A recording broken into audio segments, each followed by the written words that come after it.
visión diferente de cómo es ser papá aquí, quizás en este país. Y así pues es un bonito programa, porque pues es buena persona la señora y los ha atendido muy bien. Pensé que nada más iba a ser un programa de orientación quizás para los nuevos padres, pero creo que nos llevamos una linda sorpresa porque Gaby es una persona muy cercana a nosotros, es como parte de nuestra familia, siempre ha estado dispuesta a ayudarnos y a escucharnos con nuestras dudas sobre la paternidad, y en nuestro caso, que estamos solos en este país, ha sido como de mucha ayuda. Es un gran apoyo para nuevos padres, y más aún si están en nuestra situación, que somos extranjeros, que nuestra familia y amigos, como dice Carla, están en otro país, lejos. Entonces sí, viene muy bien el programa para apoyarse tanto emocional y como anímicamente, y bueno, en varios aspectos del programa que nos ayuda a seguir adelante con esta nueva aventura. Te ayuda como a ver los distintos recursos que tiene la comunidad para nuevos papás, entonces creo que es de gran ayuda. No queda mucho que agregar, pero lo veo de la misma forma. Que hemos aprendido algunas cosas aquí y pues los han ayudado, como este programa los ha ayudado para seguir creciendo a la bebé, como con buenos consejos y así. Sí, y creo que también ha sido muy importante el tema de apoyarnos con el libro y saber qué actividades hacer con Máximo de acuerdo a su edad, cómo estimularlo, cómo cuidarlo de los peligros de la casa, como cosas que uno como papá nuevo no conoce, claro. Pues a mí me gustaría que lo siguiéramos visitando aquí en la biblioteca de Covelo. Está tranquilo y muy bonito aquí. Cuando no nos podemos reunir, nos comunicamos por Zoom o una llamada telefónica o por texto. Donde nos visite, porque ha sido nuestra casa, a veces nosotros vamos a Willits y puede ser en el parque. Gaby llega, hacemos un resumen de cómo ha ido nuestra semana o qué hemos hecho de nuevo, cómo va el trabajo. Luego hacemos las actividades del libro, vemos si podemos hacer un juguetito nuevo para Máximo, a veces ella lo evalúa, cómo está su sentido motriz, qué ha aprendido de nuevo, nuevas palabras, y jugamos un ratito y conversamos.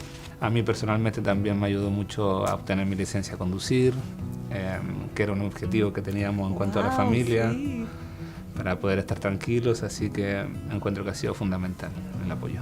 El objetivo del programa es que las familias estén bien, y que las familias estén bien significa niños felices, niños sanos, y eso en un futuro es adultos sanos y un mundo mejor. Entonces está bueno.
The 2025 General Government Committee meeting to order, and invite the clerk to conduct roll call. Member Mulhern? Here. Member Norville? Here. At this time, we'll rise for the Pledge of Allegiance.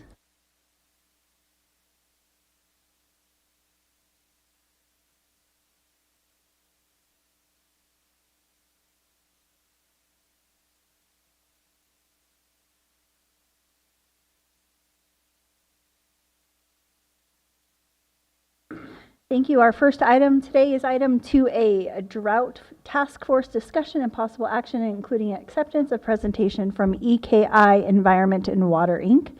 on the Mendocino County Drought Resilience Plan Development and Drought Task Force Participation Project, and provide recommendations to staff as appropriate. And I'm going to welcome Amber Fassett from the Department of Transportation to start us off.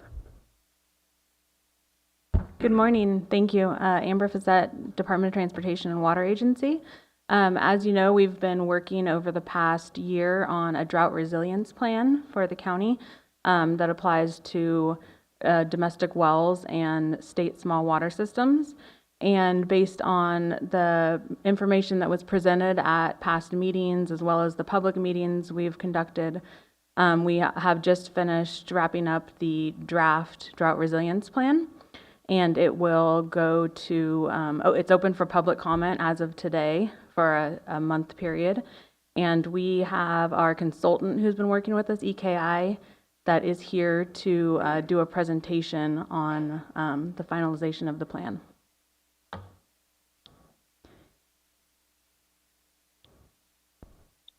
Thank you, Deputy Director Fassad. Amir Mani, EKI Environment and Water. Hi, everyone. I'm sharing my screen. So as mentioned, we have a relatively short presentation to update the task force and the committee and the public on the efforts since our last meeting in February. We have a final draft, again, as mentioned, on the drought portal or drought resiliency plan website. Open for comment.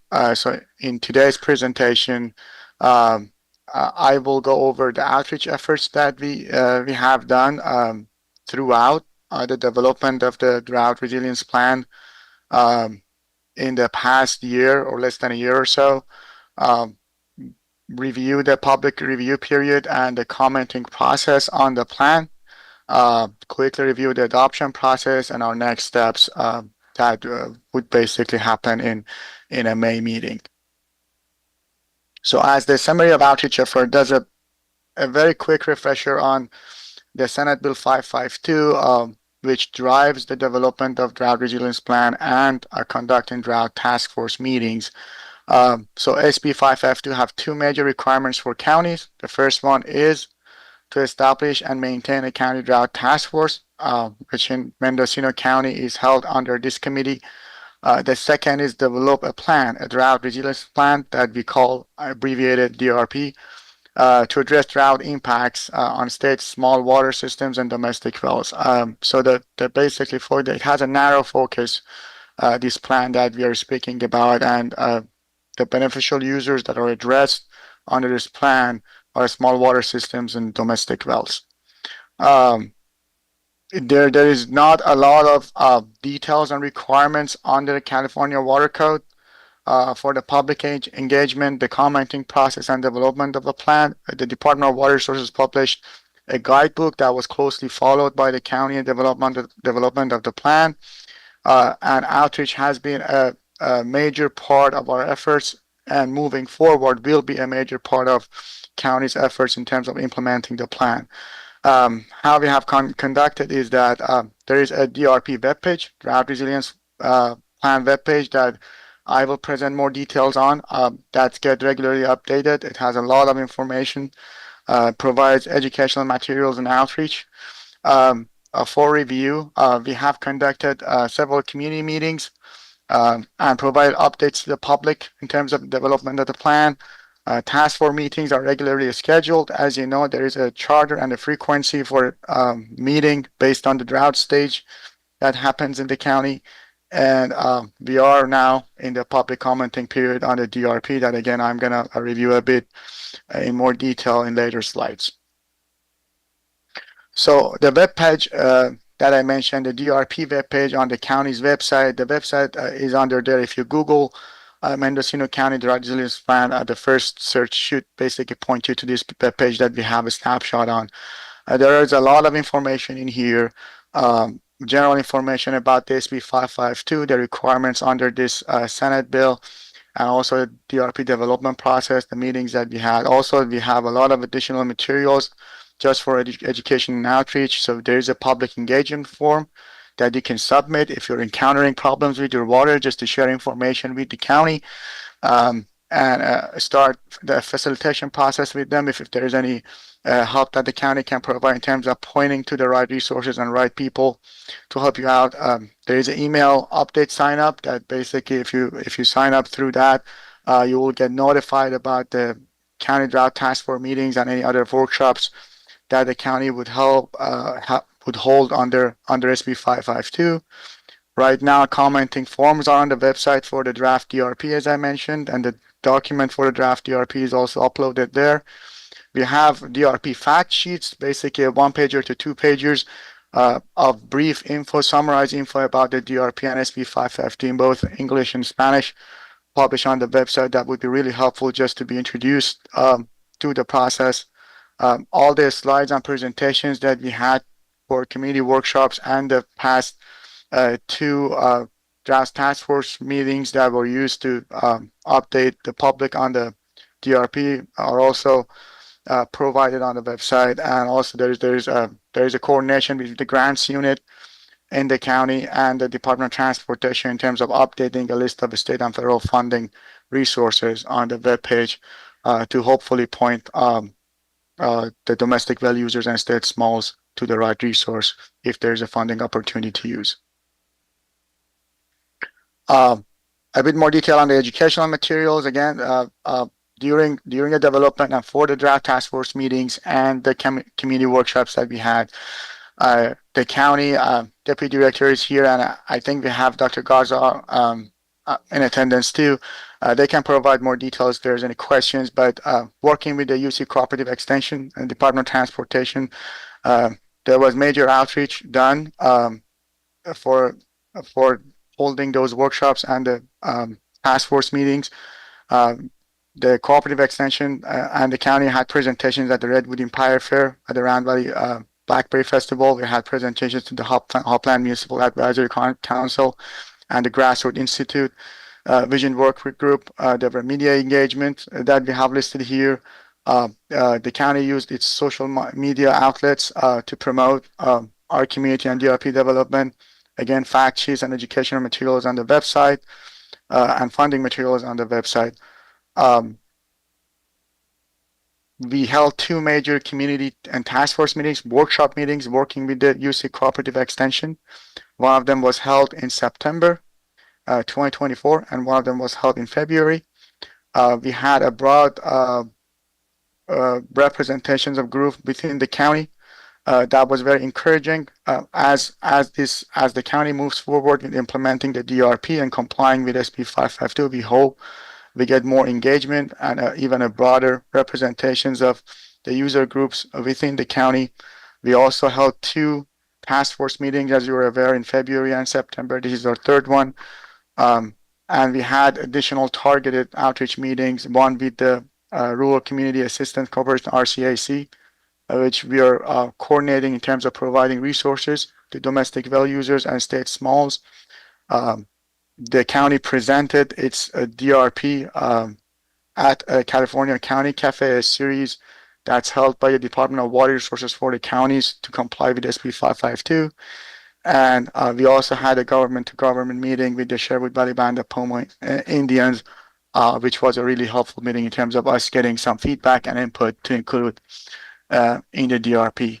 What we are trying to achieve in terms of outreach and engagement under this plan and for SB 552 is to just have open discussions, because that's where this DRP is leading the county and everyone to go, and basically that's the major driver of added resiliency in terms of water supply in the county, considering the water system and the water supply conditions that we have here. Just a quick review of the commenting process and where we are. So as I mentioned, the draft DRP is ready and published on the website. If you have any questions, please reach out to us. But based on the guidebook, the Drought Resiliency Plan, and this is a slide that has been repeated in our previous presentations as well, there are 4 parts. parts to the plan. The first two parts are tied together, basically data collection and the risk assessment or vulnerability assessment. Then there are management actions that need to respond to those vulnerability assessments in terms of short-term actions and long-term actions. And then it's the implementation, the plan, and how those actions are going to be taken when we move through different stages of drought. The first two part basically was done and presented in the workshop and the task force meeting in September 2024. The second part, basically the management actions, short-term and long-term, and the implementation were presented in the February workshop and the February task force meeting. Those task force presentations are available on the county YouTube channel if anyone wants to view them. The concept is fairly captured in the DRP plan, the draft that's uploaded, and we're here to answer any questions if it can be of any help. Again, this slide also is the schedule that just minorly changed because we moved the proposed January task force meeting to February, but otherwise everything has stayed the same. Right now we are in the public review period in March. Our next meeting would be to hopefully have a final DRP that addressed the comments that we received during this commenting period in a May meeting at the Board of Supervisors to recommend adoption of the plan. In terms of the public review period, there is no requirement under the California Water Code for this planning and SB 552 to have a commenting period. But as I mentioned, the county sees public engagement and outreach and public input as the key component of DRP development, DRP implementation, and overall water resiliency in the county. Therefore, we see this commenting period as an opportunity not only to get feedback and input on the DRP itself, but also to hear about the facts and perspectives of the domestic well users and state small systems on their problems and what needs to be included in the updates to the plan, and also just to encourage collaboration and ensure we maintain transparency as it has been a priority for us during the development of the plan. Again, we have the website of the county DRP webpage. Right now, when you go to that DRP webpage, on the top, you would see two links. One goes to the draft DRP that you can download and review, and one goes to the commenting webpage that you can provide a comment. There's also basically a sub-tab that goes to the same webpage. We are providing a 1-month commenting period starting today until next month, April 25th. After that, we'll gather the comments, try to address as many as we can, and we will process them into an appendix to the plan, so it shows how those comments were addressed in the plan. A brief overview of the DRP. Again, as I mentioned, we have gone through each different section during our previous two presentations that are available for view on YouTube for the Mendocino County. But just the structure of the DRP, so there's an executive summary. The executive summary we taken out because it's not required, but the section 1 is introduction, which goes through the basics of SB 552, and we have the California Water Code sections that all these sections respond to. Then we have a brief section 2 that goes through the Drought Task Force and its forming, its development, its members, and how it's supposed to comply with SB 552 and help county respond to the requirements of drought resiliency under that regulation. Section 3 provides a comprehensive assessment of risks and vulnerability of the county with regards to water shortage during drought periods. Section 4 provides basically short-term actions and strategies.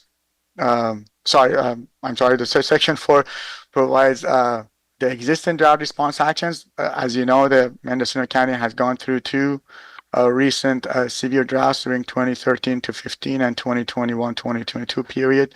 And a lot of actions were taken that were helpful in terms of responding to those droughts. So Section 4 provides a brief summary of those. Section 5 builds on those actions and provides short-term actions to be taken during next periods of drought. Section 6, long-term actions, which coordinate with short-term actions that we have as we read through the plan. As I explained, in February, some of the short-term actions just happen on a recurring basis throughout the process of implementation. Section 7 provides how the plan is supposed to be implemented in coordination with other plans that the county has and other public water suppliers and water agencies in the county. And Section 8 basically provides all the references that we cite throughout the document. The public commenting process is primarily happening through the website. It would simplify the process for us in terms of summarizing the comments and responding to them. So we have a snapshot of the web page. When you go on the link, basically there's a simple form that asks for some information on your general comment. If you want to provide a general comment on a specific section, that form should be sufficient for your commenting. Providing information, basically name, emails, and other specifics are encouraged but are not required. If you want to leave them blank, you can. And then if you have detailed comments that you want to make for the plan for each specific sections or edits to paragraphs or text, there is a Word file on the same form that you can download. It has instructions on the first page and a second page that's a table. Basically, you just tell us which section you're referring to and what the comment is. And then based on that table, we can specifically address those comments. So there are two ways of commenting. One is very detailed commenting using the Word file that we provided that you submit with your general form, or there is just a general commenting that you can type in the form that's on the website. Again, there is no requirement on providing personal information, but if you want us to be able to follow up with you and discuss with you as needed, those would be encouraged. If you prefer to comment in person or mail a hard copy of your comments, the address is also provided in the same webpage. Feel free to email, to mail a hard copy or drop your copy of comments in that address. Again, we encourage online submission of your comments by April 25th. On our next step, the only remaining meeting that we have under the general scope of this plan development is our Board of Supervisors meeting on May 20th, 2025. In 2 months, what we will do is after April 25th, the commenting period closes. We gather the comments. We try to address the comments as best as we can and summarize those comments in the appendix and provide as materials for the Board of Supervisors meeting. And then there would be a resolution that accompanies the final plan for adoption at that meeting. As I mentioned, the finalization is basically addressing comments and summarizing them as an appendix. There would be no other significant changes to the draft DRP unless required by the comments that we receive. And then there would be a presentation at the Board of Supervisors meeting, because that's our first meeting since the start of development of the DRP. But it would be a brief overview of the plan. And then we will address any questions or comments at the meeting about the final DRP. The resolution would be available, and that would be the recommended action to adopt the plan at the meeting. And that was all I had. I don't know, Director Fissette, if I missed anything, but please, we are available for any questions. I think that it looks like you've covered it all. Thank you very much for the presentation and the update. Supervisor Norvell, do you have any questions? I don't, thank you. Okay, at this time, I'd like to open this item up to public comment. If there are any members of the public in the room that are here to comment on this item, please come forward. If you are on Zoom, you can use the raise hand feature or press *9 on your telephone. Good morning. Good morning, Chair Mulheron, Mr. Norvell, everybody else. I just wanted to comment that you have said that you did a major part of outreach to the community. And I want to comment that one of the most active MACs in Mendocino County is the Redwood Valley MAC, and you have not reached out to us. We know nothing about what you're doing. I know about this since 2 weeks, and we would like you to heed the Redwood Valley MAC in your next rounds of public comment. That's all I have to say. Thank you. Through the chair, if I may. Yes, please. Oh, if the speaker could please state their name for the record. I'm sorry, I always forget to introduce myself. My name is Patricia Riss, and I am a Redwood Valley MAC member. Thank you. Thank you, and I see that Amber and Amir are both taking notes. Thank you. Good morning. My name is Frances Owen. I'm from Redwood Valley also. And to follow up with what Peen just said, there are also MACs in Gualala, I believe, and Laytonville, and I'm not sure where else. So you may want to coordinate with the Board of Supervisors and see who they would recommend you do outreach to. And I think it's great that you're doing all this outreach. I want to just comment on your form that was online, the public commenting process. I did read it. The problem I had with it was the print was so small on the right-hand side that I printed it out and I still had to get out my magnifying glass. And then I was looking for this review and commenting form and I couldn't find it anywhere. And I don't think it's something that we are to fill out. I think it's just a review comment form. So that was all pretty confusing as far as trying to do public commenting. So you may want to address that. And then if I could just take a minute and say, I did watch the county proceedings yesterday, the Board of Supervisors meeting, and someone from the coast, I believe, called in and was complaining that they tried to do some public comment and they were having problems with it. And I have been experiencing the same thing myself. Last month, I tried to add public comment and I knew I had an account and it wouldn't accept it. Finally, I tried the Facebook method and it did post my comment, which I was happy that I had an alternate way of posting my comment. But I went back 2 days later to see if there were any new comments on there, and I believe it was having to do with the water issue last month, and my posting was gone. So I don't know where it disappeared to or why it disappeared. So I have a problem with that. So you may want to look into that, the county, as to why things are falling off. And if they're intentionally taken off, they should notify the poster somehow. Maybe you could ask for contact information, because it doesn't feel good to post something, take the time to post something, and then all of a sudden it disappears. So that was my experience. Thank you for clarification. Did you say a Facebook post? So just so everybody in the public's aware, Facebook posts are not part of the public record, and so you, the board may or may not see those. Well, it says right on there, you can log into an account or you can post through Facebook. And since my account that I had used other times to post was not accepting it, I said, well, I'll try this Facebook method. And I logged into Facebook and it posted it on the county website with my Facebook picture and everything. And I've seen other people that post through Facebook. Okay, I will follow up with the clerk of the board about that. Thanks for letting us know. Sure. Are there any additional comments? I am not seeing any in the room, and I do not have any hands raised online.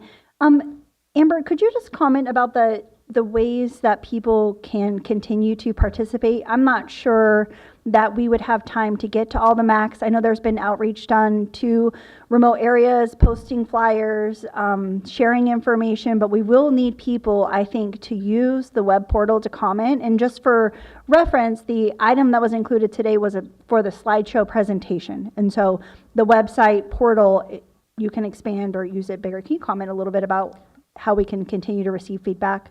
Yes, I can. Amber Fassett, Department of Transportation, Water Agency. The snapshot that was in the presentation is not the actual form. So the form just went live. So this presentation was actually published prior to the form being live. So you can actually click on the form now on our website and it will be a full-size form that you can use to comment. And as Amir said, we do have an online form where you can just fill in the fields and then submit online.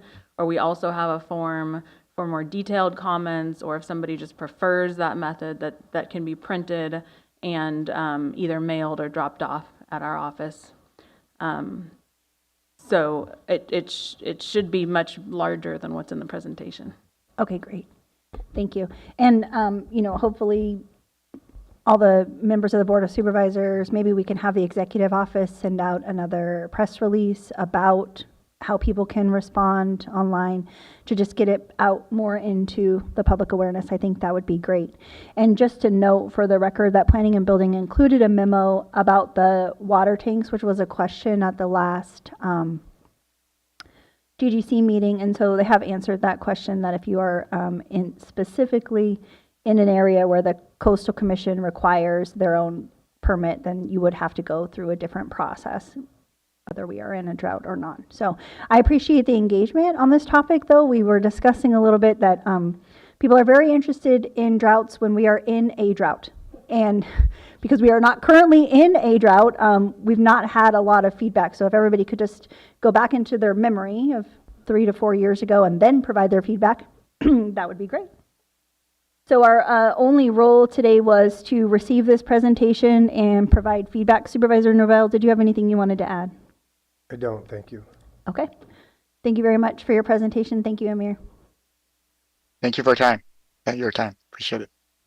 Okay, with that, we can move on to item 2B, the discussion and possible action, including a recommendation to the Board of Supervisors regarding cannabis cultivation limits. And I just wanted to briefly discuss our role here today. This item has been before the Board of Supervisors a couple of times. It's been before GGC multiple times. At the last, or at the Board of Supervisors meeting where this was referred to GGC, the request was to receive community feedback. And so I think that's what we're here to do today.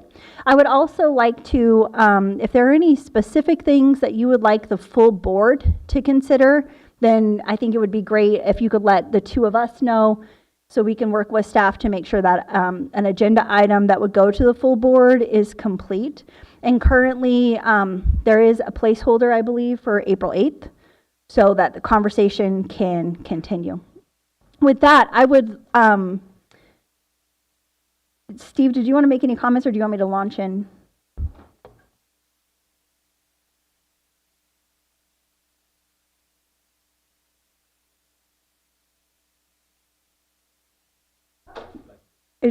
Yes, please do. All right, so members of the GGC, just reading through the agenda summary of request and tagging on to some of the intro comments that were made. There's been recent confusion about cannabis cultivation limits that are allowable under Mendocino County Code. The code had consistently been interpreted and read to allow for 2 separate CCBLs on a parcel. In most districts, CCBLs have historically been allowed up to 22,000 square foot of cultivation area on a parcel, with 1 CCBL allowing up to 10,000 square foot of limit on mature canopy, and a second nursery CCBL allowing up to 12,000 square foot of additional immature canopy. On April 24th, 2024, the GGC learned that a plain reading of the county's code did not limit the second license type to that of a nursery, with the practical implication being that additional mature canopy may be permissible in areas not zoned rural residential 5 or resource lands. And this was certainly consistent with the county's existing CEQA review. So again, with the board's referral of this item, this has been in front of the board a couple of times.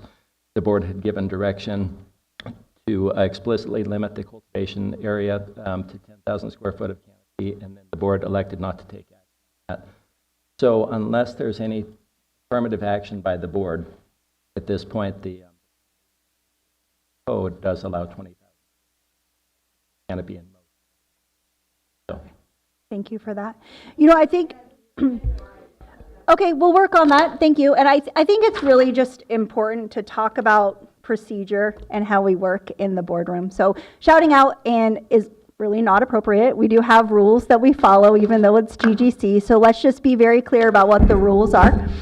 If you could please come to the mic, if you could state your name for the record, and if you could follow the 3-minute time limit rule, I think that would be really helpful.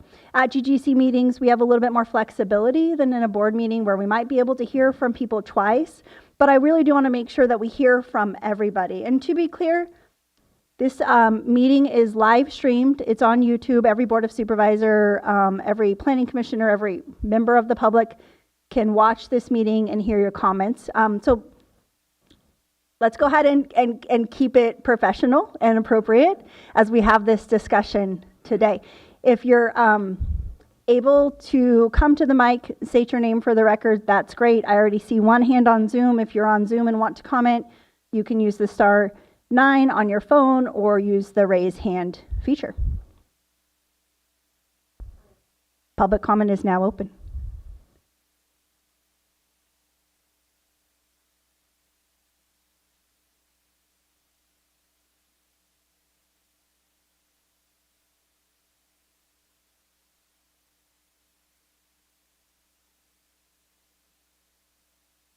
Good morning, everybody. I'm Chris Boyd. I'm from Redwood Valley. I've come before the full board several times regarding cannabis, and I'm still very interested in it. I have 4 main points I want to put across today. First of all, in Redwood Valley, this is what most of us would be to keep all commercial cannabis activities away from residential areas. This includes homes, apartments, schools, places of worship, parks for pets and residents, bike paths, such as they are, and walkways in these areas and similar areas. The reasons should be obvious by now, but among them are Mendocino's serious drug problem, especially among young people, and the presence of crime, including illegal sales from existing grow sites, which we as longtime residents do witness and don't necessarily report. These are not specious claims. They are, in fact, things that the sheriff's office would confirm. We don't need to debate here we don't need to debate these things here, but how the board accomplishes this, that's your job, and how other jurisdictions have managed it is probably pretty available if you do some research. Secondly, do not attempt, please, to amend the ordinance through legal tricks and nonsense, such as the council's and the board's recent reinterpretation that 10,000 feet is actually 20,000 square feet. Please don't treat us like we don't see what's going on here. That is a change that happened behind closed doors. This is why people all over America are really angry at the government right now that things aren't transparent.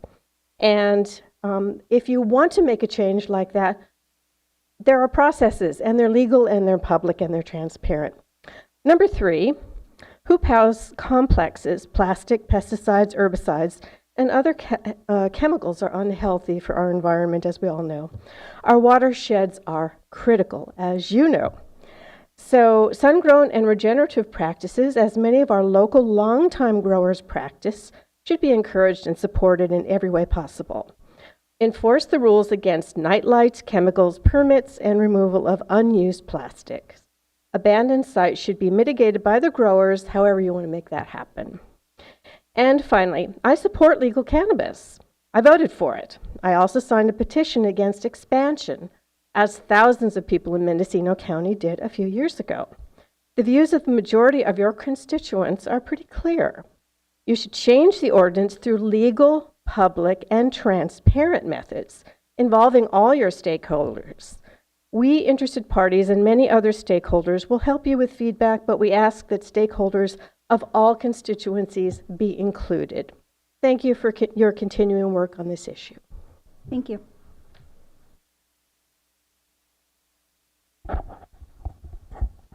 Good morning, Cody Aiken. So I'm just here once again to beg you guys, please, to look at the cannabis regulations once again. Look at what's going on in the state and look at what's going on around us in the surrounding counties. Humboldt County is one of the biggest square foot canopy holders in the state, as well as Lake County. But then we're just sitting here with our little 10,000 square foot gardens that really don't make a profit. We have to pinch pennies, and when we are pinching them, we're rubbing them together because we're just so happy to have them.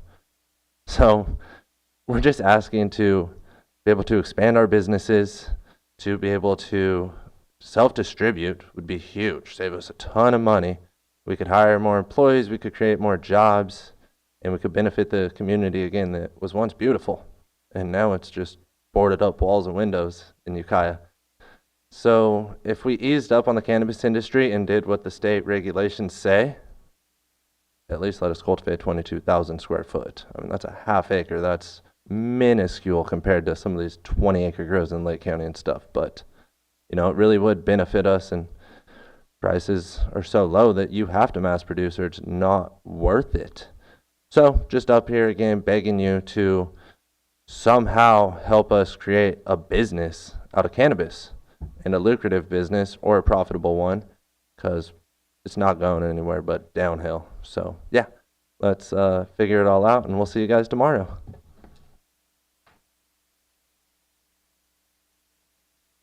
Hello, board. I'm Kyle Greenalch. I'm a farmer and a dispensary owner here in Ukiah. I prepared today a little bit of a packet for you guys to be able to be maybe prepared for tomorrow. A little bit more of a discussion that will correlate with our economy here. A lot of these key points here are about the amount of acreage that we have here in Mendocino County. In Mendocino County, we have 2.2 million acres here. And then in at the Department of Conservatory, we have 1.9 million acres of agricultural land here in this county. That means that approximately 87% of this county's total land area is designated for agricultural use. Focusing on more productive farmland, the county has less than 50,000 acres such as land and 1.2% of prime ag land here in Mendocino County. These figures underscore the significance of agriculture in Mendocino County, with the majority of land dedicated to agricultural purposes. Some key points to expansion here. Current zoning disparity in Mendocino County. Mendocino County allows commercial cannabis cultivation on ag land, rangeland, upland residential, and FL zones, but there are stricter limitations on RL compared to ag land. These limitations unfairly restrict landowners on RL zone properties despite RL being historically used for agricultural purposes. Lake County is a model for fair zoning. Lake County allows cannabis cultivation on rangeland, agricultural, APZ, TPZ, and the square footage allows RL just about the same as ag. Mendocino should follow this model and allow equal cultivation square footage on RL and ag to promote fairness and economic opportunity. Mendocino County has approximately 87% of land designated for agricultural, primary for grazing, and similar to Lake County. RL landowners already contribute to the county's agricultural economy, but are excluded from full participation in the cannabis industry. Expanding RL cannabis allowances would boost local tax revenue, increase jobs, and support rural farmers. Sustainable cannabis practices such as water conservation and erosion control are all protected in our plan. I put a few more key points in here. I broke down some costs of goods, what it costs us to run a 10,000 square foot canopy. This is all on the back page here. It equals out to be about a $73,000 loss. That's with permitting, and this is very, very, very low numbers. With being able to expand, with opening up our rangeland within our community, which has already excluded 85% of our county, what are we doing here? We're cutting off 85% of our whole entire value. And right now we are dealing with a major biomass shortage. You're losing revenue from March until June or July again. We really need to come together, create a new ordinance, get rid of this phase 3 debacle that's just been horrible, and actually boost our economy. Please look at this and let's discuss this more tomorrow. Yeah. Thank you. No, the clerk will bring it and include it in the public record. Cool. Thank you very much. Thank you.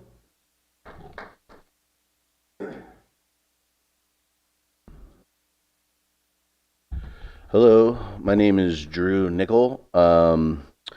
Wanted to comment on just a couple of things briefly. I don't want to take too much of your time because we've talked about this a lot, but I do have a farm that has a cultivation license and a nursery license, and I think the concern is that somehow a nursery license is less, what's the word I'm looking for here, impactful than cultivation license.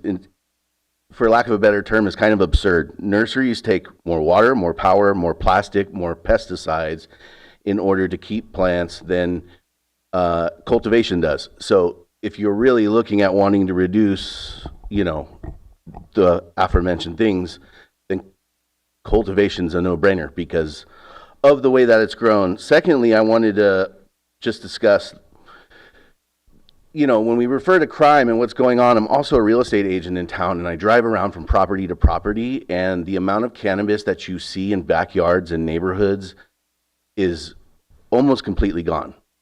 The issues that we had before legalization, due to where we're at now, have legalization has greatly, positively, in my opinion, impacted the way that I see real estate properties and neighborhoods because I'm in them all day, every day. Fourthly, I wanted to say, if any of you guys do pay attention to the real estate market, look at how many farms just have been listed for sale, and how many of them are actually selling. And why are these farms that are built out, beautiful, perfect farms that we would want to see all over our county, why are they not succeeding? Why are they failing? Why are they going up for pennies on the dollar and not selling because they don't make money. And so that's something for us to think about. And I think the last thing I just want to leave is this isn't about expansion. It's about just us continuing to survive here in Mendocino County, with cannabis being one of our options for economic growth and development. So thank you for your time. Thank you. Are there any additional speakers?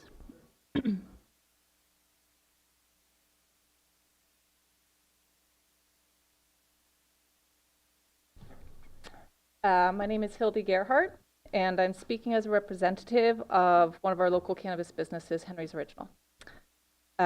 We would like to actually briefly comment on a couple different things, but since this is about the ordinance in specific, I'll start there, and then hopefully it's okay to add a couple other cannabis-specific topics. Henry's Original would also like to voice its support for the current local cultivation ordinance as it stands. The market struggle is real. I think that everyone in the community knows that. And clearly the community has really different feelings on how best to approach and respond to the market pressures and to support the local community. We appreciate this forum. Hopefully there'll be some other forums. Sorry, but could you please just speak into the microphone so that we can hear you on the Hopefully YouTube. there'll be other forums and ways that the entire community continue to have these conversations. But we do, Henry's Original does believe that a county that is underproducing will hurt Mendocino's foothold in the current California market rather than help. I'm also planning to attend the economic development meeting tomorrow in Willits on the cannabis sector to continue the conversations. And then the one piece that's an aside is Hannah Nelson has brought this up in one of the former Board of Supervisors meetings regarding the local cultivation tax. And so we just wanted to kind of say that it's been really helpful to have this reduced rate of 1.25% for the past couple years. And if that's possible to continue this into 2025, that would be awesome. If it's not possible, because the county does also need to raise income for itself to move forward, another thought is if it was possible that, and if the taxes are raised, that perhaps the true up could stay at a reduced rate, just to try to help us continue to function in the current market. Thank you for your time.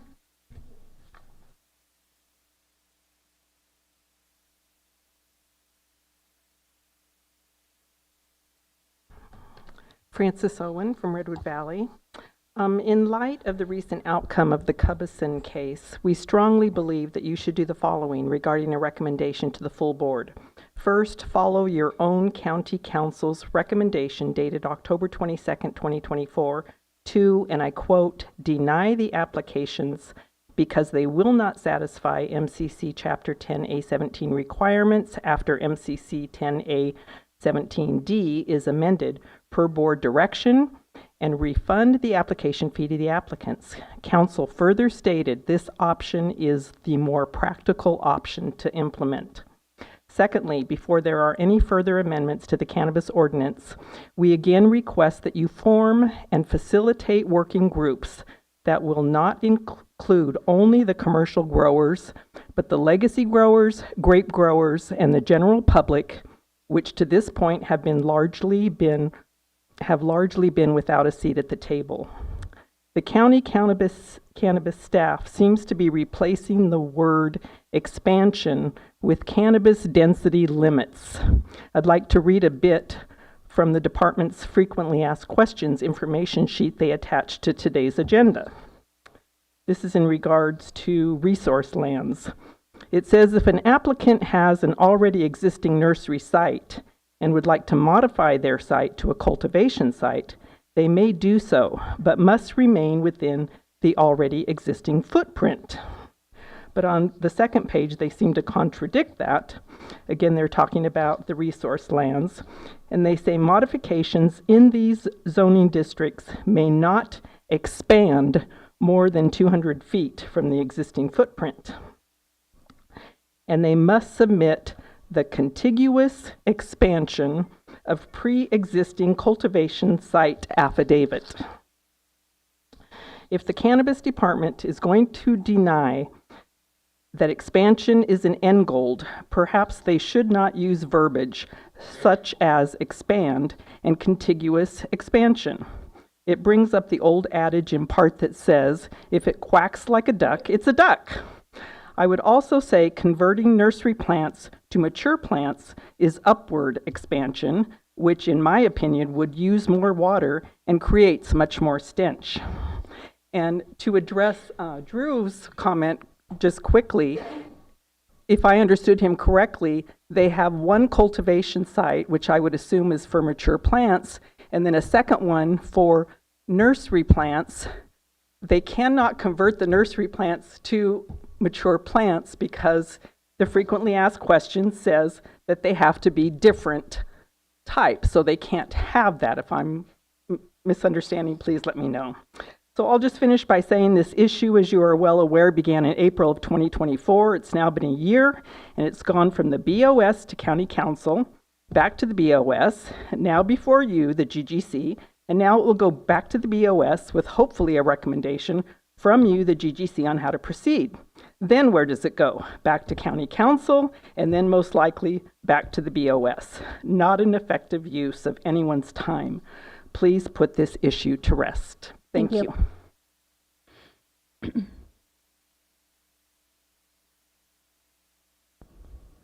Okay, if there are no more public comments, thank you. If you are able to form a line so I can see how many more comments we have in the room, that's helpful. I also have some comments online. Good morning. Stephen Amato from President of the MCA. First off, I'd like to thank you for once again allowing public comment on this topic. Obviously, folks are still passionate about it. This has been a polarizing topic within our organization, amongst our community, as you're going to see. Just getting folks from both camps coming up here. And I did a little bit of a deeper dive with the cannabis department a couple weeks back to try to get some actual data. Now that it's been accepting applications, this process started last April, so we're 11 months in, almost at a year. I wanted to see what happened actually with phase one growers that were on the resource lands, and how many of them really tried to convert a nursery license into a cultivation license. And the number I received as of 2 weeks ago was 0. 0 folks applied for that change. The only applications that they have received were in the phase 3 style, which means they're on non-resource lands. And that number isn't extraordinarily high either. And then I asked how many folks in the phase 1 on the resource lands have the potential of converting a nursery license into this. They said a total of 22. Meaning if you take those 22 licenses at an additional 10,000 square feet, you're talking about a 5-acre impact throughout the whole entire county. Now, as the previous speaker has said, this has gone back and forth over and over. I'd like to also see this kind of story. I would really recommend that you recommend to the Board of Supervisors to make a final decision on this. I personally just don't see that this squeeze is worth the juice any longer. We need to really start focusing on more important things in this county with all of that, with all the challenges we're facing economically beyond just the cannabis realm and at the county at large. We have businesses closing at alarming rates. We have some really massive, drop off in property values that are coming around the corner. I mean, I'm a vineyard owner also. We've had at least a 30% drop in our value in our vines. There's been 5 sales of vineyards over the last 16 months, I believe. I mean, I think this is great that we have this forum. It's awesome to have the, freedom of speech and allow people to express their ideas and concerns. But this has been really beat to death, and now we have a year of seeing it open, and I just like folks to be open-minded and see, is this really worth continuously fighting back and forth over? Thank you. Have a great day. Thank you.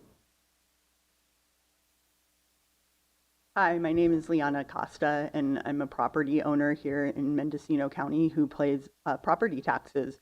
And we recently got hit with a 4-year assessment of raising the value of our land for when we bought it, when we had an idea that we could actually get a cannabis license and that was going to pay for the land. But here we are years later, no cannabis license and 4 years of property taxes of a reassessment rate that's exorbitantly high. So great, license, but last time I was here, I was talking about square footage, and 22,000 square feet is essentially 23% of 1 acre. And so less than that, 10,000 square feet, is essentially like 11 and a half. And so we were talking about Glass House, which is just one cannabis producer that we're competing against, and they have 125 acres under one in what that they're competing. And that's the economy of scale that we have to compete against if we want to be successful here on the California market. And so this idea that we can only cultivate 10,000 square feet is just a deal breaker. It's just not possible for businesses to succeed in the market that we have to sell our cannabis against these people who have a much greater economy of scale. And all we're asking for is an additional 10,000 square feet. And what I would like you to tell the board is that the definition is that we definitely get to have 22,000 square feet, and that we can have 2 licenses of the same type to achieve that 22,000 square feet. I don't know where this idea that you have to have a different license came from. But I was also talking about my friend that told the previous owner of the Glass House property about cannabis and got him involved in it. And I didn't get a chance to finish reading what he said. And see, he said, Glass House is 125 acres in that location. They have more acreage in Santa Barbara. 10,000 square feet is nothing in today's market. With rock bottom prices and sky high taxes, a small grower couldn't make a living. And with the proposed tax increase, I believe most medium and small growers did not renew their licenses and return to the black market. The Glass Houses of the world will continue to produce mid-grade, high-priced boof weed. They are chopping off their noses here in Mendocino County. And it's just crazy that we have to have this conversation. So please urge the board that we can grow 22,000 square feet and change the language, that we can have the same type. So if we have a 10,000 outdoor square feet, we can have another 10,000 outdoor square foot license. And do what you can in your power to get those 168 people that are in the phase 3 application process their licenses, because they have been paying years of property taxes, years of more taxes, and they're not getting the licenses to be able to bring in the revenue for their businesses. And now the assessor's office is going back and reassessing them 4 years of value of their property taxes and expecting them to pay that without a revenue source coming in. And you guys say, oh, it's at the state level now, we're waiting for them to go through the state level. Well, the head of the scientific department told us in January that we were 4 to 6 weeks from the state looking at our application. And here we are much further than 4 to 6 weeks from that date in January, and we don't have anyone looking at our license. And if I look at the numbers of how many people got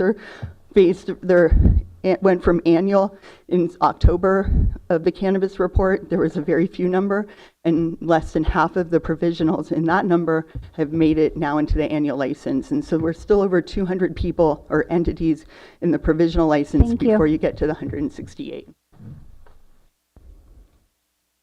I do see that I have 2 hands raised online. I'm going to continue taking comment from in the room, and then I'll go online. So if you're in the room and wish to add public comment, please come forward.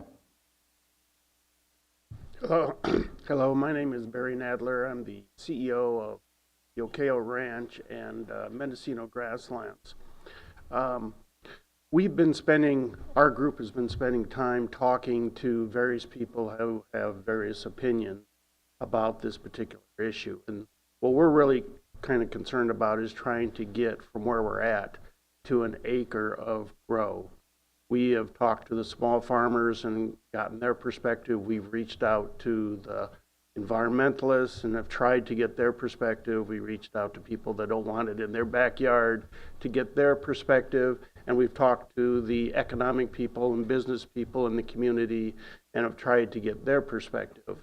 The sense that we're getting is that there are folks in the community that don't want any expansion of any cannabis under any circumstances. Where we've come down on it is that the small farmers that want unique Mendocino cannabis to mean something want to maintain a statute that at that 10,000 square feet because they are economically able to do it and want to keep it in place. People like us that need to have somewhat more expansion feel that we have to go beyond the 10,000 square feet, but we're willing to accept 1 acre. But in the current statute, the 10,000 square feet is allowed in more places and more locations and in more different ways, grow with hoops and various other intensive abilities to increase your yield. What we're willing to do is if we can go to 1 acre, we don't want any more hoops. We'll do it into the ground. It will be like regular farming. And that's what we'd like the capability to do. So you're kind of exchanging the greater space that you have with a less intense and maybe restricted in what areas, maybe only agricultural land, which is meant to grow crops. And this needs to be treated more like a crop than it does some kind of evil or specialty item. And therefore, what we'd like is for the small farmers that are happy with their situation and want to continue under the statute as it currently exists, that's fine.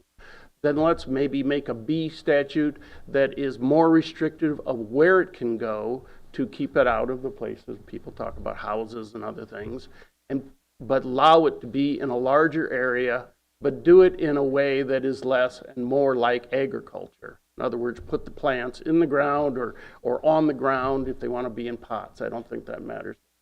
But we think that's a reasonable compromise. Thank you. Thank you.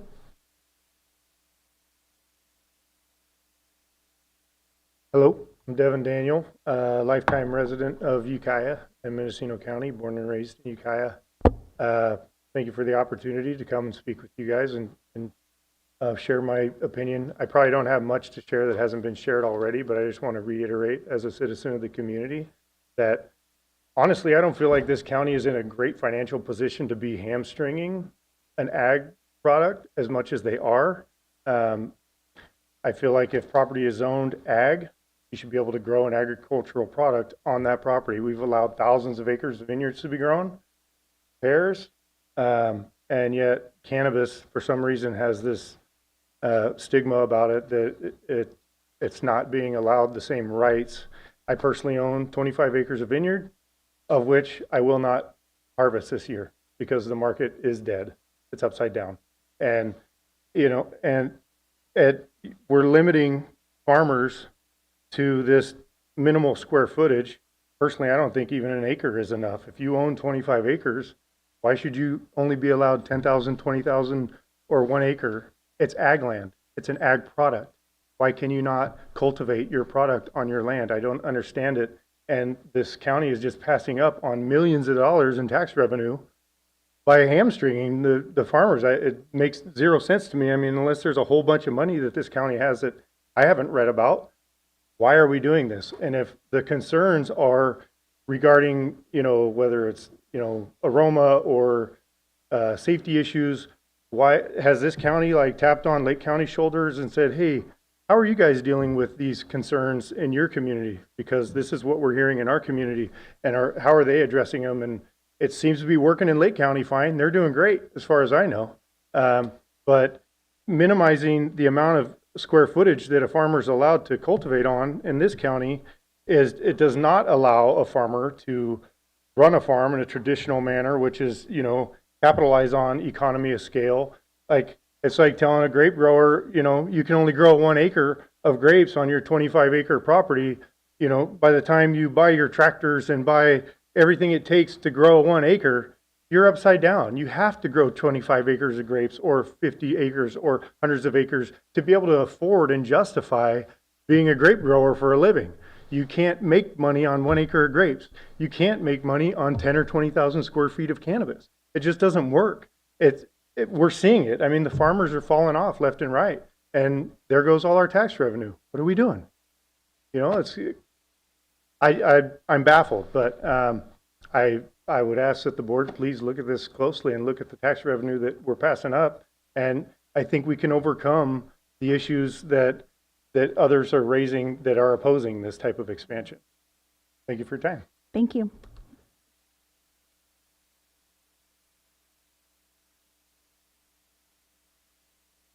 Morning. Thank you for this forum. It's good. Yesterday we listened to precedent-setting examples and how we don't want to do that. And here again, I'm going to refer to our process. And the process that I refer to is our cannabis department putting out an internal procedure. And this is Steve's words, an internal procedure that did not come before the board, was not authorized, but yet was followed by the cannabis department. This is not acceptable. I'm asking you to put it back before the board. It's already been fought once in September at a 5-0 vote. Staff was directed to clarify. If that had been followed through, we wouldn't be here today. We've heard this morning about size. Raising it to 20,000 square feet is not going to solve our friend's problem. Not at all. However, Mendocino County is not Santa Barbara, and it is not Lake County. We are fragile in our environmental concerns and in our environment, water, watersheds. We're different.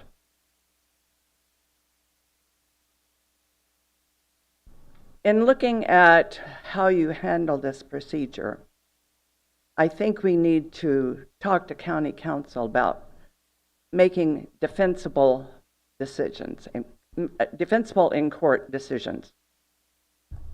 There are some things that I think Steve is very much aware with the Department of Fish and Wildlife, a letter that came down from them about how they will treat the inspections. Is that true, Steve?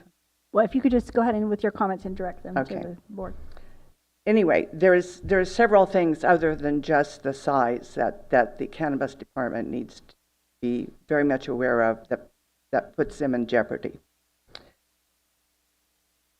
Again, I will go back to saying, please put this back before the board. Size will not make a difference. We're not going to solve the problem. Ask Oregon with their expansion what their price per pound is. They expanded. It's been fought. We fought it with referendum. So here again, the citizens of Mendocino County do not want it expanded. Thank you. Can we get your name for the record, please? I'm Martha Barra. Thank you. Thank you.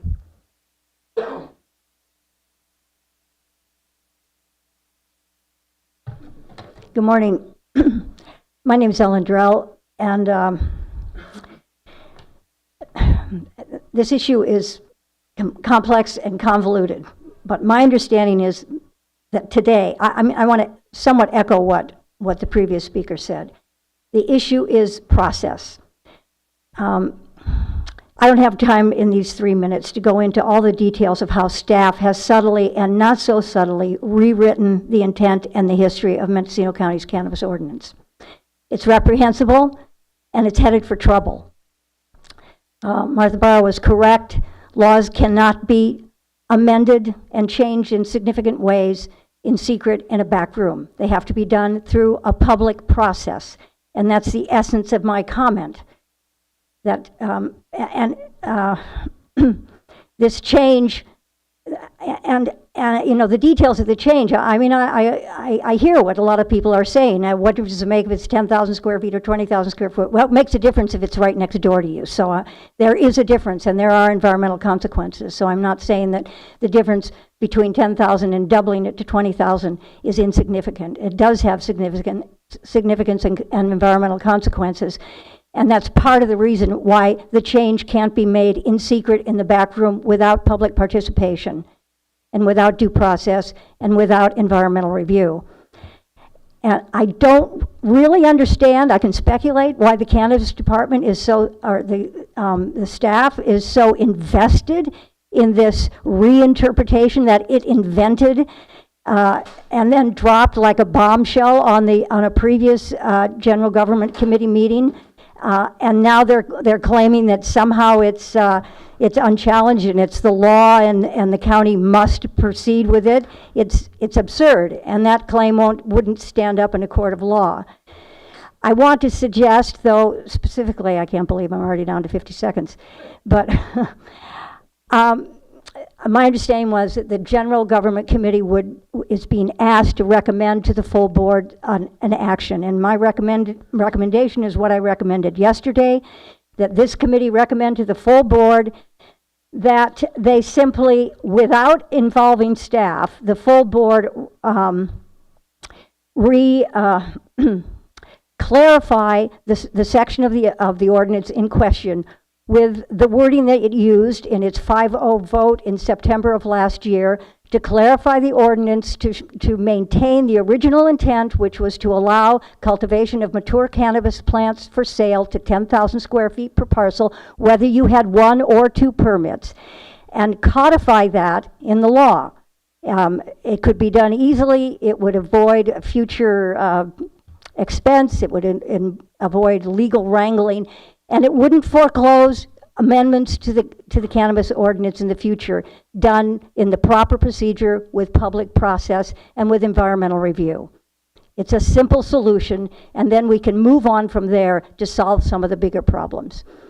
Don't let this ship get hung up on the shoal of some manipulation by staff, when it can, with a simple clarification, as I suggested, can get the ship moving again in a more productive direction. Thank you. Thank you.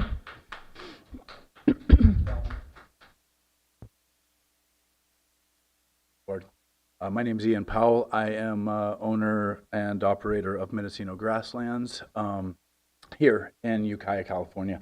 And I agree with Martha. I agree with Ellen. It's exhausting. We are exhausted. The back and forth is tiring. It's a lot for your time and our time. If you want to leave the ordinance how it is, wonderful. I'm great with that. But we need to create a new one that would allow us to get to an acre, because there are some of us that are on ag land. As Devin Daniels stated, it's an agricultural entity, and I understand its history has been muddled, and it's been tough for this county in the past. But let's speak real truths, is that cannabis grown legally is one of the safest and least pesticide-ridden crops that we have in Mendocino County. I have 100 and some odd, 60 plus acres at my ranch. My neighbor has probably somewhere close to the same. All of it's covered in grapes, all the way up 5 feet from the river, right there. And I watch him spray Roundup on a regular basis. I don't see the Drells going after any of them, but they're going after cannabis. It's about cannabis. You don't like cannabis, and that's okay not to like something, but at the same time, it's here. It's been here. It's here to stay. How do we live with it? How do we work?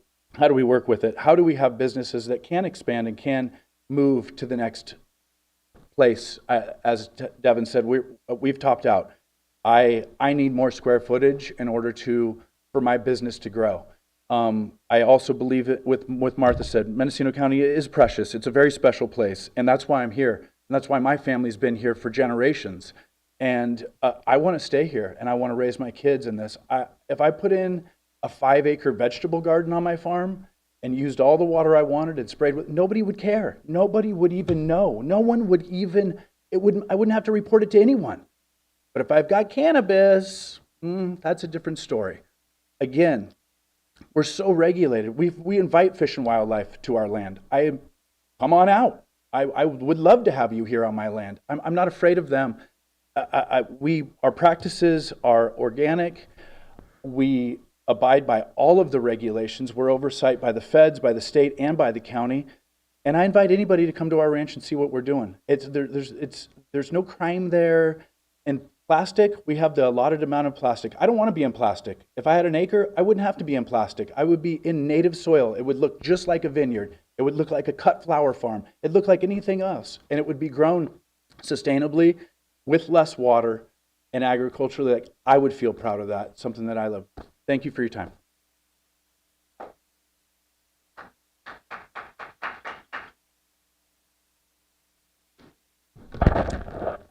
My name is Corinne Powell, and unlike my non-cousin Ian, I wish I was in his Powell family because he has a beautiful ranch. The first thing I want to mention was what one of the other speakers was talking about in the sense of comments not being received and or recorded properly. I think that you two supervisors may remember the workshops in Calpella, whatever the township is. On January 14th and 15th, I spoke to you on the 15th, and I cited some of Nicole Elliott, the DCC's director, regarding Mendocino County and how special our small farm culture is here. Unfortunately, my comments were not recorded, and then in the body of the minutes, when there's a question saying, was there public comment, there was a no. So there's another example of problems that we're having with public information being conveyed and recorded properly. Clearly, this expansion has been a difficult process for everyone, and I want to remind the community and the supervisors who weren't on the diocese back when 10A17 was originally created, which is that we are in resource lands because we were not able to have farms that were visible from any public road or publicly traveled private road. We could not be down in the valleys. We could not be seen. We were such a scourge. So we were required to be invisible, and that means you're not out in the flatlands, right? You're up in the hills someplace. So please keep that in mind when you're considering how to move forward with this this dichotomy of where we think farms should go now, cannabis farms, and where we were required to go when people were investing in their properties. I know that we're having a meeting tomorrow. What I don't know is how our county process will evolve at this point. This body is supposed to be reviewing all kinds of cannabis and staff interaction and activities. Now we have an econ development group coming in. Can you two describe how you see the conclusion of cannabis disputes in the county moving forward? Thank you. Corinne, I wouldn't begin to describe how I see that moving forward. I did, just frankly. I can try to hopefully have Anna Mackin, who's on the call, explain before we end this item what the expectations are for the Cannabis Economic Development meeting tomorrow. Good morning. I'm going to keep this very brief, and I will dovetail on a few of the things that were just mentioned about process, but in items that are not on the agenda. Just two brief clarifications. The nursery permits that were always allowed under 10A17 also allowed for mature canopy for R&D and seed production. So there's this myth that somehow this is expansion, but it's not. It's really just a matter of whether or not nursery CCBLs could be converted into, or should the second CCBL be restricted to nursery type only. And it's significant that, you know, a lot of money was spent on a countywide EIR, money that was provided by the LJGAP program from the state, and it very definitely treated nursery and other types of cultivation exactly the same environmentally, because it, for CEQA purposes and environmental regulations, it is the same. But more specifically, in our county, under our ordinance, mature plants have always been allowed on that second license, which even when it was limited to a nursery. Thank you. Thank you. I'm not seeing anyone else come forward in the room, so I'd like to go to Zoom at this time, and we'll start with David A. and then go to Joseph.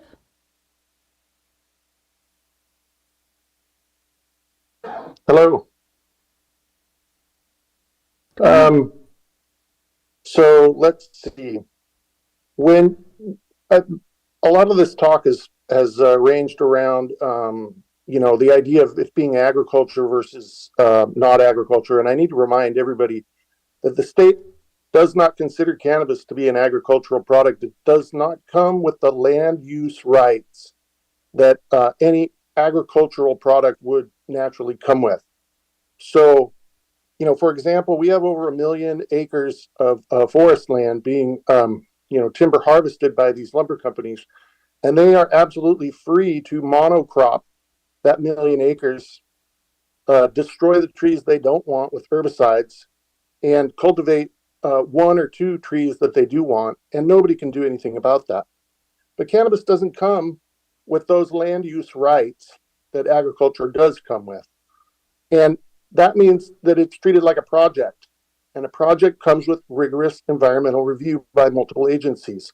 Nobody should be under any illusions that water consumption, water drainage, tree removal, all of that is monitored and excluded or included by the agencies that come with oversight. So this isn't just a willy-nilly run for it. It is rigorously regulated.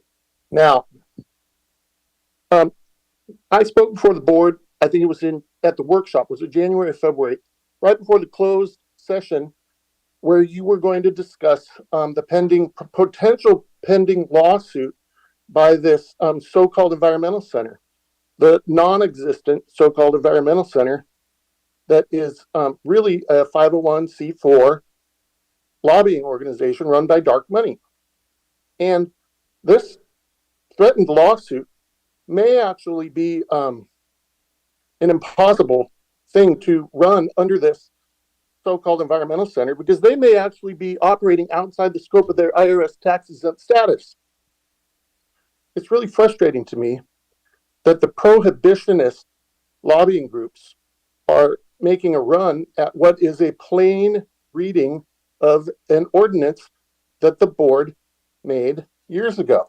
A plain reading is the actual wording of the law. It's not a reinterpretation.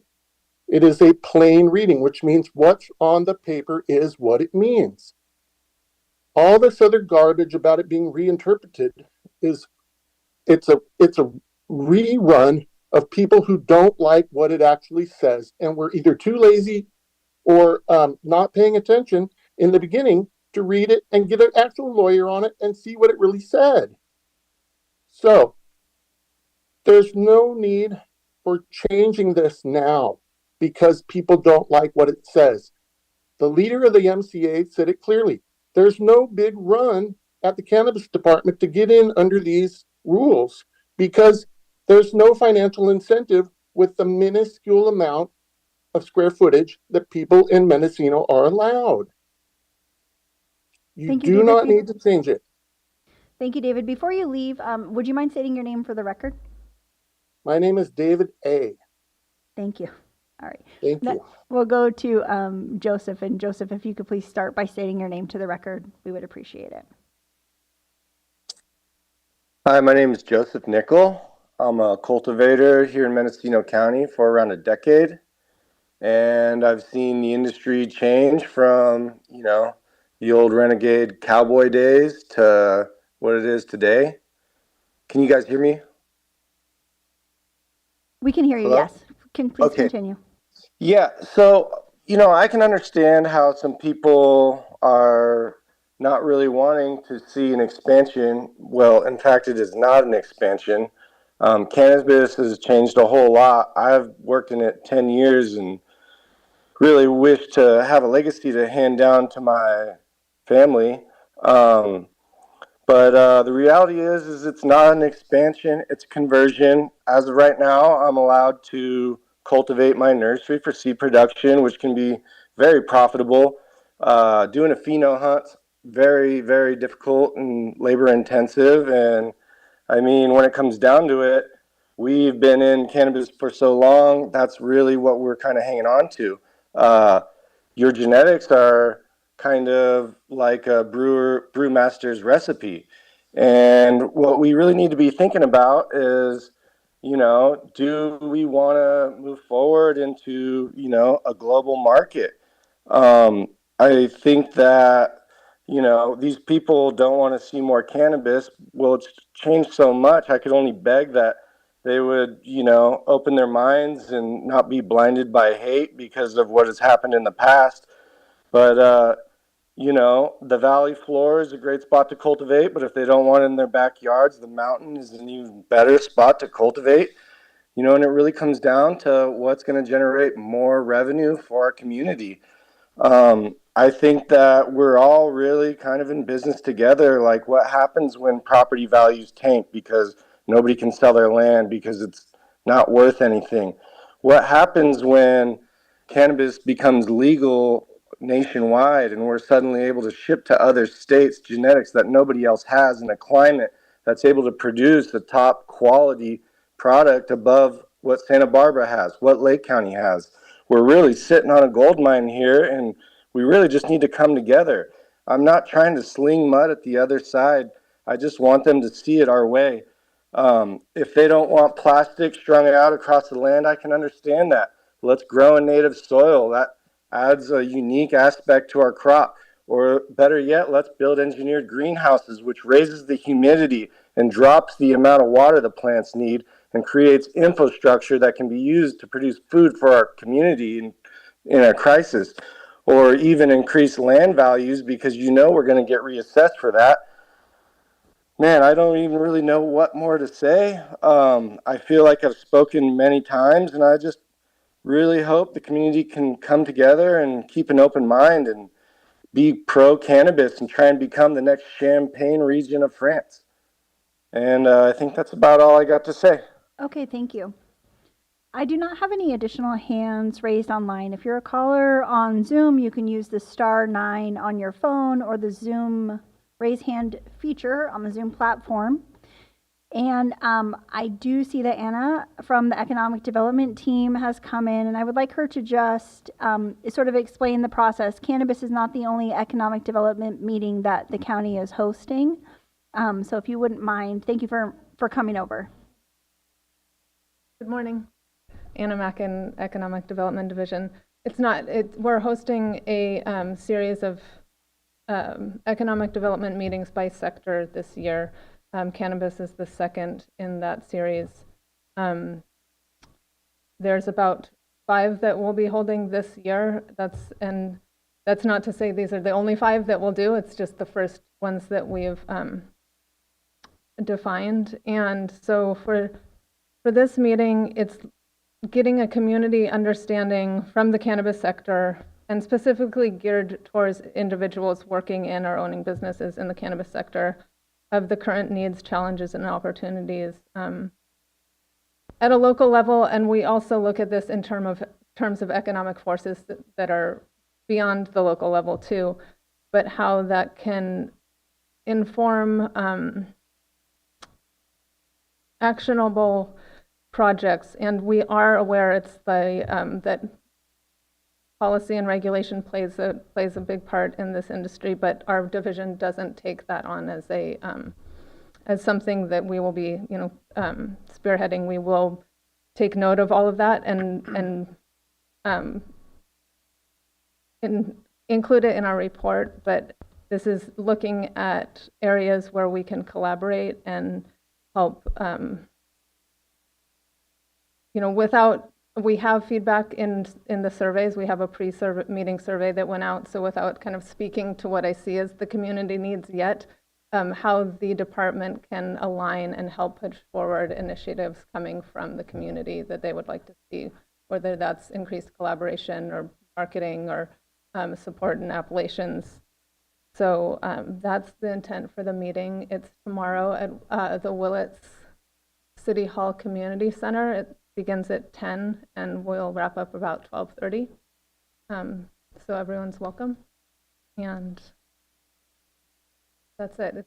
Thank you. And all of the economic development sector meetings are really focused on the businesses, service providers, those types that are working in that particular economic development sector. However, they are publicly, Yes. you can view it. Yeah. Anybody can answer the survey if they have concerns about a specific topic. Absolutely. It's open to the public, but it's really geared towards the sector. And so for some of the sectors, like with behavioral health, or we have one that's geared towards construction, home hardening, fire safe construction practices. And so that will also incorporate, there's educational pipelines or workforce development, agencies that are participating as well. We do have other, agencies outside of cannabis that are interested in this sector meeting as well and have expressed their interest in being there and understanding too. So, Okay. So yes, it is open to the public, and anyone is open to take the survey. But it is around creating collaboration within the sector itself. Thank you for that. Thank you. And thank you very much for coming over and explaining that. And also, just for the public to be clear, any member of the Board of Supervisors can add an agenda item at any time. So if there are specific items that you want the board to take up, you can work with your board member to talk about adding those items to the agenda. Are there any other members of the public that wish to come forward to comment on this topic? If you please could not shout out from the audience, but if you would like to come to the microphone or the podium, we're happy to hear your questions. I'm Martha Barra again. And I do have a comment. I do want to laud Ian Pell and his staff for being organic. This is an area where I really think that we could stand out in Mendocino County. There's a huge growth in that segment, and we could become known for that. As for marketing, it would be a wonderful attribute to add to the list of why we are special in Mendocino County. I have taken time to read the ordinance. It's convoluted. There are so many regulations there that there is no amount of money in planning and building that could possibly enforce the regulations as they now stand. I could definitely see work that needs to be done by staff in conjunction with the community as well as cannabis growers to make this more palatable, easier to enforce, bring in more revenue. It's not going to work as it is. That's your challenge. Thank you. Thank you. Hi, Chris Boyd again. My question relates to functioning as a committee. I guess you two are the actual members of the committee, but it seems to me like if we really wanted to work as a group with all the stakeholders and make progress, maybe we could sit around a big table and talk with less formality. I don't know if that's allowed under county rules, but I think that would be very productive. Thank you. Thank you. Go ahead and, come forward. I'll make it quick again. I'm Kyle Greenhouse again. Just because I was cut off short, I wanted to bring my point that this is a we conversation, not a me conversation. And the reason why I bring up this 85% and the size of what I brought to scope here is that this isn't just about my acre. This is about our acre. This is about changing our ordinance and making a real change on how we can clearly move forward. We need to be included as a whole county, as we're seeing realtors stated before. We're seeing farms that shouldn't even be sold that are so well built that everybody's leaving to either other places to cultivate to where they can actually get to where they're making money. So I implore you not only to just kind of look at the expansion, but to actually create a new ordinance that allows us to grow a canopy of at least an acre. And this is not just on ag, but this is on rural land too. Just like the speaker before, we were pushed back in the hills. We were pushed back to where it couldn't be seen. We were pushed back in these places. And historically, over the years through everybody, rangeland, which is 85% of our community here, we need to get that out of our phase 3 process. I have been cultivating cannabis for 28 years. 28 years of doing this. I've gotten a dispensary for the last 5 years. I've failed so many freaking times at this. I've lost my ass. I've lost everything. I have failed completely. What Mendocino needs to realize is that they have failed too. They need to go back to the starting line, reorganize, and create a structure that's actually going to make them money. Because I've had to do the same thing. We have to pivot. We have to all do that same thing too. Mendocino, let's get it together, get a new ordinance. Let's go. Thank you. Hello, I'm Peen Riss-Yarbrough. I just wanted to dovetail a comment on what Martha Barra just mentioned. I asked for a map of all cannabis farms in my community, which is Redwood Valley, and I received a map that was showing me about 100 or more licensed cannabis farms in Redwood Valley. And out of those 100 plus cannabis farms in Redwood Valley, only 2 are CCOF certified. I know that some, I just talked to Ian Powell, are trying to get there, and I applaud him for it. And I think that is the way through this dilemma for Mendocino County and especially for Redwood Valley. Thank you for your time. Thank you.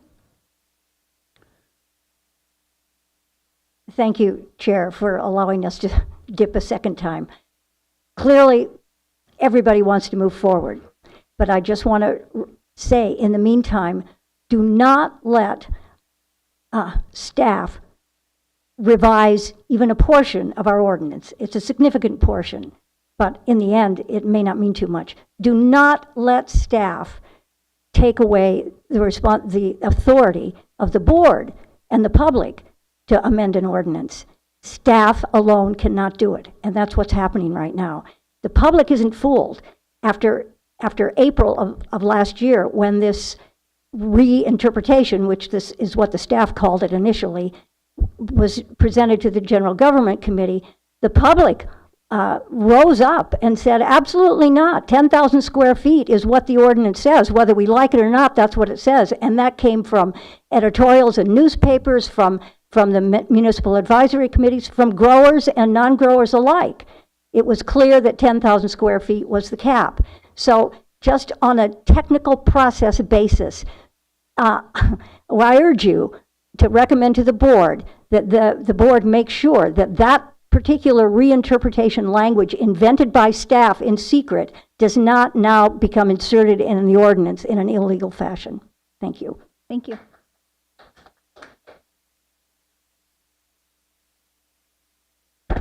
Corinne Powell.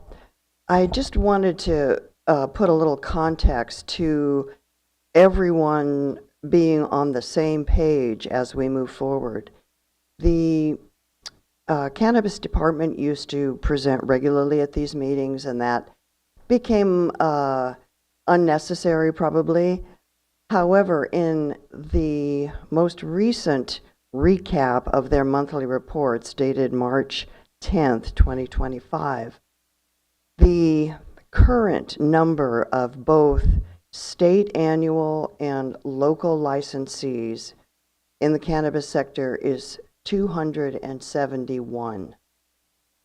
That is not a huge number compared to where we started. In fact, it's minuscule compared to the thousands of cultivators who were in operation when Prop 64 was passed.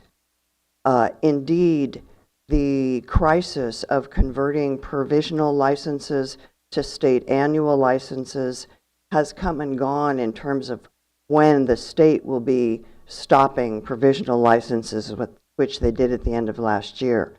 As permittees come up for renewal in 2025, that's the time at the state level when a cannabis cultivator needs to convert from a provisional to an annual status. There may be another couple hundred who may convert during this year, but we have lost so many cultivators. I think that the county needs to take a very close look at their commitment to the sector that was significant here in the sense of not only the county's economy, but in the county's fame for the best cannabis on the planet. There are reasons why I have suggested time year after year that we have a 2 parallel path permitting system, one for larger farms, one for the heritage level small 10,000 square foot farm. I really want to impress upon you that that is a potential solution for the county and that you consider it. It's been very difficult working with some staff because they want to wait until they are directed by the full board. This was an answer to me regarding the issues of protecting the small cannabis original farmers that the director of planning and building did not want to get into a facilities license change potential until she was so directed by the board. We are in an endless loop. So please, let's get together and figure out a way to move forward in a united front and not just go back and forth as other speakers have also commented. Thank you. Thank you. I do see one hand raised on Zoom. And if there is just maybe a couple additional comments in the room. And so just for reference, the Board of Supervisors meetings are not run quite like this. GGC is an opportunity for us to have a little bit more time, and that's why this conversation was referred here. That's why I'm allowing a second comment, just to be clear, not likely going to happen at the Board of Supervisors meeting.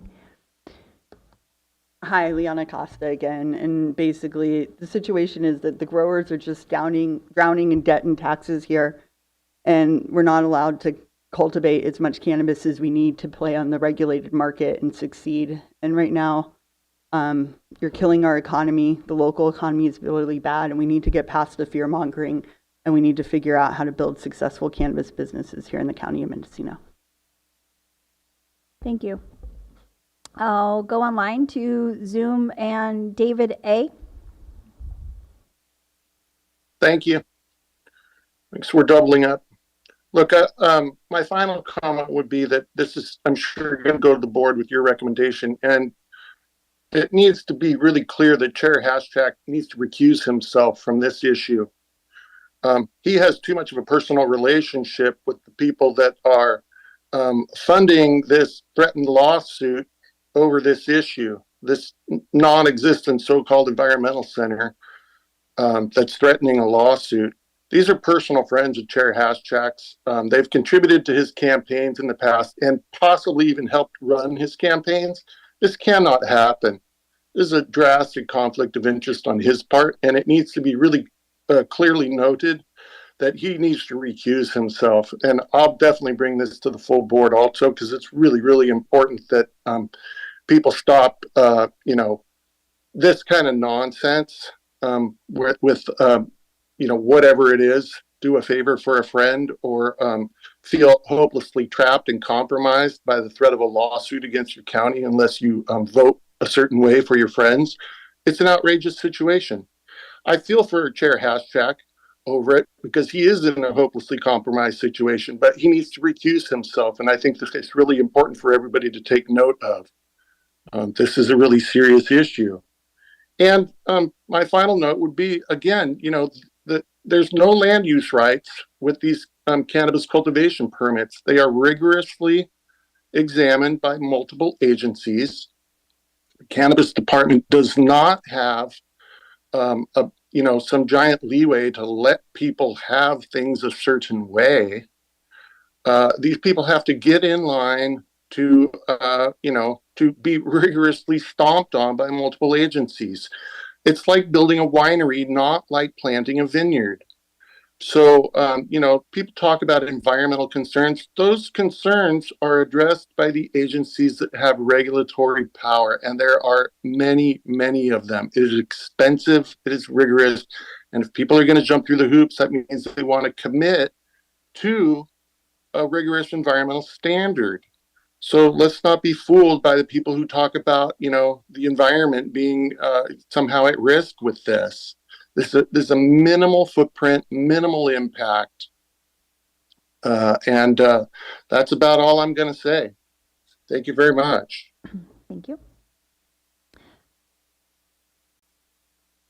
Okay, it looks like we have one additional comment, then I'd like to bring it back to the board. Okay. And thank you for allowing us extra time. It really means a lot. I just want to follow up on a comment that Corinne Powell, I think. Use the microphone so we I can think, hear you on. that Corinne Powell made about there being only a minuscule amount of legal farms. And I would applaud all those farms that have entered the legal process. I think what we're forgetting is that there's quadruple, even more illegal farms out there that really maybe need to be addressed more, that are causing a lot of the problems that the legal farms are having. And I tried to take a look at the current budget that's been online for 24, 25, the proposed budgets.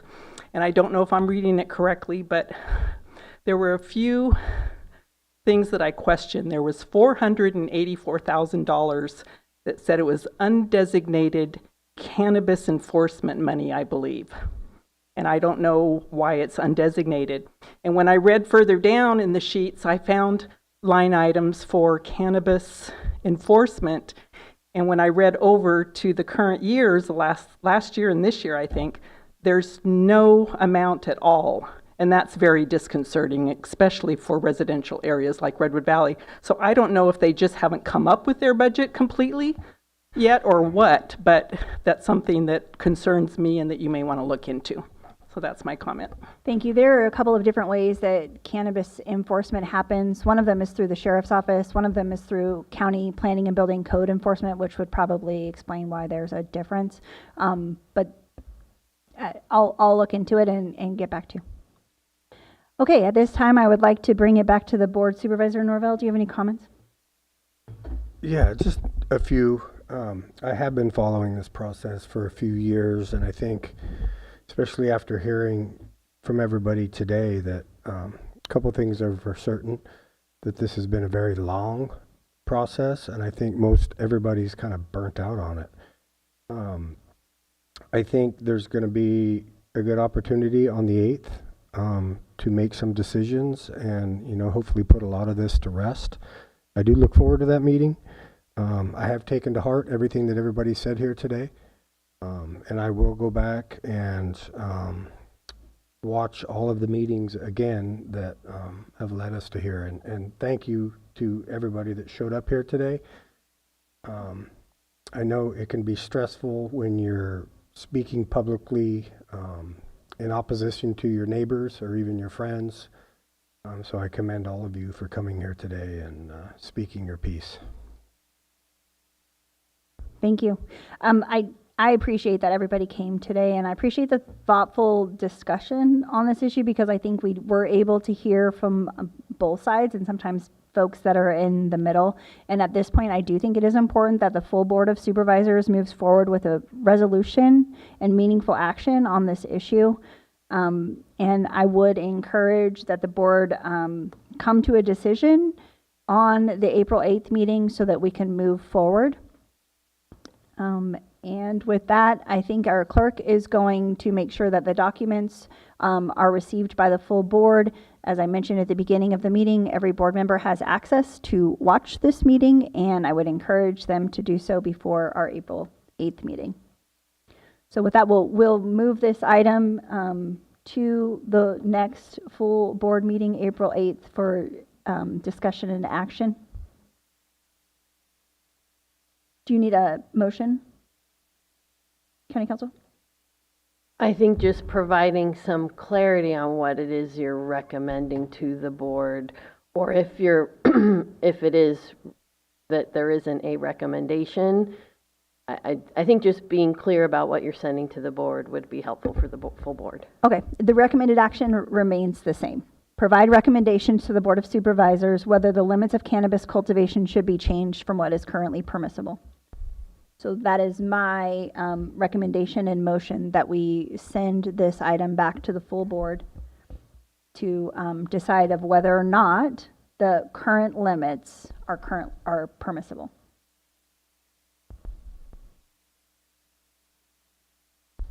Supervisor Norvell? Yeah, I'm waiting for county council to ring in here.